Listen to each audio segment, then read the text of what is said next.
ای مسلمان خواب سحر حرام است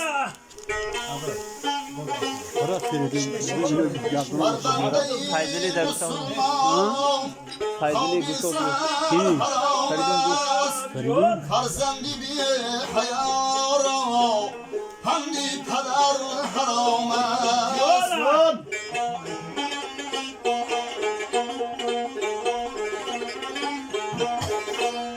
از گفته بزرگان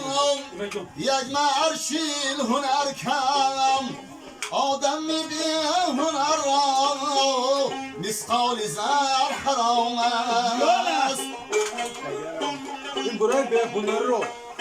آدم بی هنر را مثقال زر حرام است چی مایده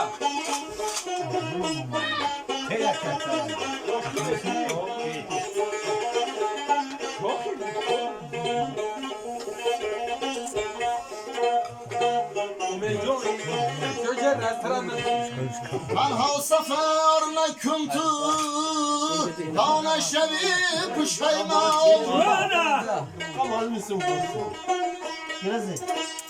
همراه خوب نباشد خودی سفر حرام است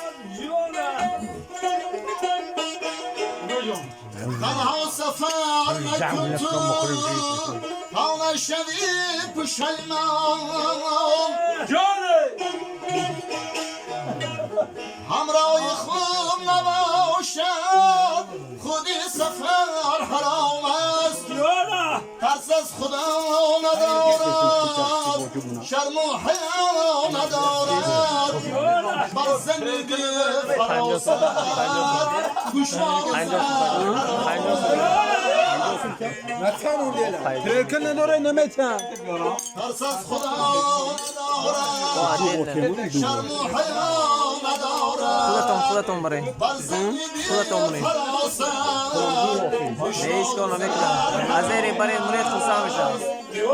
از ایری برید مرید خسا میشم خودتون برید از ایری برید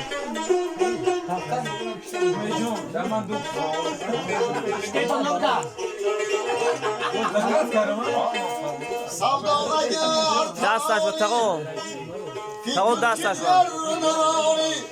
دستش با سودا اگر توانی فکر که دیگر نمانی هم خانه خوش نباشد دیوار در حرام است هم خانه خوش نباشد دیوار در حرام است بنده مسلمان خواب سحر حرام است فرزند بی حیا را حمل پدر حرام است از گفته بزرگان یک مرشیل هنر کم آدمی بی هنر را مثقال زر حرام است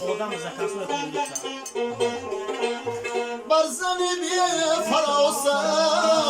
گوشوار و زر حرام است بر زنی بی فراست گوشوار و زر حرام